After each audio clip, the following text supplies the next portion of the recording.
Welcome back to clean news Rajasthan. चलिए देखते हैं राजस्थान की 15 फटाफट बड़ी खबरों को। सीएम अजय लाल शर्मा ने जयपुर में योग गुरु स्वामी रामदेव से की मुलाकात। राजस्थान के मुख्यमंत्री भजन लाल शर्मा ने रविवार को जयपुर में मुख्यमंत्री आवास पर योग गुरु बाबा रामदेव से मुलाकात की।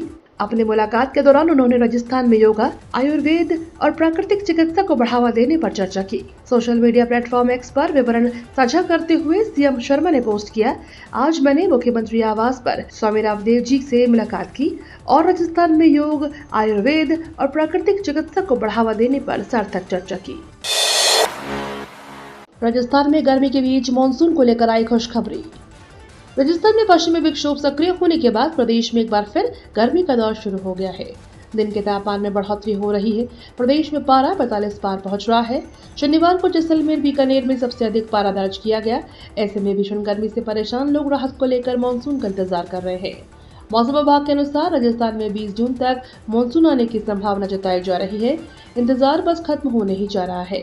अब सिर्फ 12 दिन ही बाकी रह गए हैं। विभाग के अनुसार मानसून बांसवाड़ा जिले के रास्ते दस्तक दे सकता है। अगर आईएमडी की माने तो पूरे राजस्थान में मानसून आने में करीब 1 माह का वक्त लगेगा।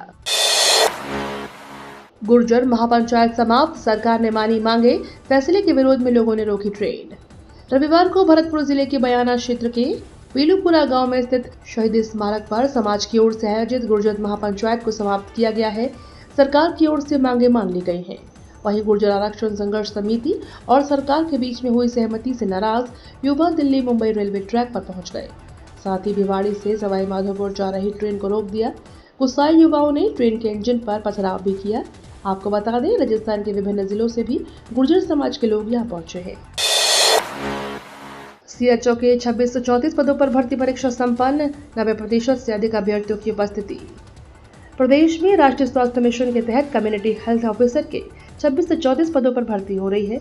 इसे लेकर रविवार को परीक्षा का आयोजन किया गया, जिसमें 81,000 अभ्यर्थी पंजीकृत हुए थे। इनमें से 73,000 यानी 90% से अधिक अभ्यर्थी उपस्थित रहे। इस पर राजस्थान कर्मचारी चयन बोर्ड के अध्यक्ष ने संतोष व्यक्त किया। साथ ही बताया कि समुदाय आधारित इस भर्ती परीक्षा का परिणाम 13 नवम्बर को घोषित किया जाना प्रस्तावित है। आरएएस 2024 मुख्य परीक्षा तिथि आगे बढ़ाने की मांग पर अड़े अभ्यर्थी।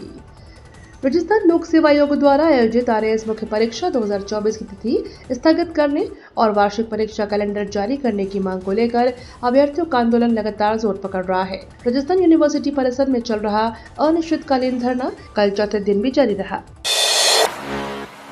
तुम्हारी फाइलों में गाँव का मौसम गुलाबी है मगर यहाँ आंकड़े झूठे हैं, गहलोत का शायराना अंदाज में तंज। पूर्व मुख्यमंत्री अशोक गहलोत राजस्थान सरकार पर लगातार हमला बोल रहे हैं।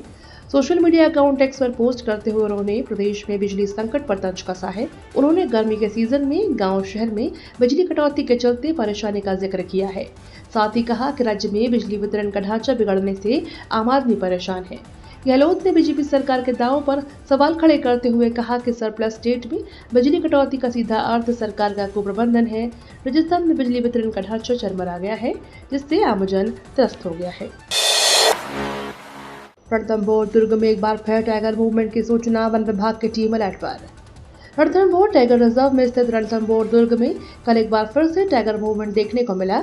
इसके बाद त्रिनेत्र गणेश मार्ग को बंद कर दिया गया है। श्रद्धालुओं को गणेश धाम स्थित रणथंभौर प्रवेश द्वार पर ही रोक दिया गया। दरअसल त्रिनेत्र गणेश मंदिर रणथंभौर दुर्ग में स्थित है, जहां फिलहाल टाइगर का मूवमेंट बना हुआ है। जानकारों के मुताबिक मंदिर के नजदीक 32 खंभों की छतरी के आसपास टाइगर का मूवमेंट बना हुआ है। इसी के चलते एहतियाती तौर पर श्रद्धालुओं को मंदिर में आवाजाही पर रोक लगा दी गई, ताकि कोई अग्रिम घटना न हो। राज्यपाल बोले, लाखों को मिल रहा रोजगार, प्रदेश में सहकारिता क्षेत्र को और बढ़ाना होगा। राजस्थान के राज्यपाल हरिभाऊ बागड़े ने कहा कि प्रदेश में सहकारिता से लाखों लोगों को रोजगार मिल रहा है। राजस्थान में सहकारिता क्षेत्र को बढ़ाना होगा। राज्यपाल चित्तौड़गढ़ के इंदिरा प्रदर्शनी ऑडिटोरियम में चित्तौड़गढ़ अर्बन कोऑपरेटिव बैंक की स्थापना के 25 वर्ष पूर्ण होने पर आयोजित रजत जयंती वर्ष के उद्घाटन और बैंक के प्रधान कार्यालय भवन के शिलान्यास समारोह में संबोधित कर रहे थे। गोविंद देव जी मंदिर में श्रद्धालुओं को वितरित किए मटके, आगामी दिनों में 1000 मटके और बांटे जाएंगे। देश प्रदेश में अच्छी वर्षा और रामगढ़ बांध पर एक बार फिर चादर चलने की मंगल कामना के साथ गोविंद देव जी मंदिर में रविवार को महंत अंजन कुमार गोस्वामी के सानिध्य में पंचकुंडीय सृष्टि कुंडीय गायत्री महायज्ञ का आयोजन किया गया। मुख्य अतिथि सनातन बोर्ड संघर्ष समिति के संयोजक राहुल द्विवेदी ने दीप प्रज्वलित कर यज्ञ का शुभारंभ किया। उन्होंने श्रद्धालुओं को मिट्टी के मटके वितरित कर भारतीय संस्कृति और परंपराओं को और लौटने का संदेश दिया। सनातन बोर्ड संघर्ष समिति की ओर से आगामी दिनों में गलता गेट, जयसिंहपुरा खोर, विद्याधर नगर में 1000 मटके वितरित किए जाएंगे। मटका वितरण के साथ जल संरक्षण का संदेश दिया जाएगा। ई कारें 50,000 के पार, चार्जिंग ढांचा अब भी लो बैटरी पर। राजधानी के इलेक्ट्रिक वाहनों की संख्या तेजी से बढ़ रही है, लेकिन चार्जिंग के पर्याप्त इंतजाम अब भी नदारद है। जयपुर में फिलहाल करीब 50,000 ई कारें दौड़ रही हैं, जबकि 5 से 7,000 ई व्हीकल्स रोजाना दूसरे शहरों से भी यहां आते हैं। बावजूद इसके सार्वजनिक चार्जिंग पॉइंट्स का नेटवर्क अब भी बेहद सीमित है। जेडीए और ग्रेटर नगर निगम से चार्जिंग पॉइंट लगाने की घोषणाएं तो की, लेकिन धरातल पर यह योजनाएं नहीं उतर सकी, ताकि निजी कंपनियों ने 2 व्हीलर्स के लिए कुछ ई चार्जिंग स्टेशन जरूर लगाए हैं। रैगर समाज के उत्थान को लेकर संस्था ने बनाई योजना। रैगर अधिकारी कर्मचारी विकास संस्था टोंक की बैठक रविवार को रैगर छात्रावास बम्बोर रोड पर हुई। बैठक की अध्यक्षता प्रधानाचार्य हनुमान प्रसाद हिनोनिया ने की। संस्था के अध्यक्ष ओम प्रकाश इंदौरिया ने बताया कि संस्था का रजिस्ट्रेशन प्रक्रिया जारी है। अधिक से अधिक सदस्यों को जुड़ने पर जोर दिया गया। यह संस्था पे बैक सोसाइटी है। इसका उद्देश्य राजकीय सेवा में कार्यरत समाज के लोगों को एक मंच देना है, साथ ही समाज के गरीब वर्ग के बच्चों की पढ़ाई और समाज सुधार के लिए नवाचार करना है। वंदे गोजल संरक्षण जल अभियान के अंतर्गत प्रभात फेरी और बस स्टैंड की सफाई कर दिया संदेश। डूंगरपुर जिला प्रशासन के निर्देशन में जिले भर से चलाए जा रहे वंदे गंगे जल संरक्षण जन अभियान में विभिन्न कार्यक्रमों के माध्यम से जल संरक्षण हेतु जागरूकता के साथ साथ स्वच्छता अभियान, कर्मभूमि से मातृभूमि, हरियाणा, राजस्थान आदि अनेक कार्यक्रम आयोजित कर प्रकृति से जुड़ाव और पर्यावरण संरक्षण का संदेश दिया जा रहा है। इसी क्रम में जिला मुख्यालय पर नगर परिषद के तत्वाधान में प्रभात फेरी एवं बस स्टैंड की साफ सफाई का कार्य किया गया। ब्राजील के खास नस्ल के सांड का सीमन ला रही राजस्थान सरकार। 90% पैदा होंगी मादा, 40 से 50 लीटर देंगी दूध। राजस्थान सरकार केंद्र के सहयोग से प्रदेश में पशुपालन को बढ़ावा देने के लिए बड़े स्तर पर तैयारी में लग गई है।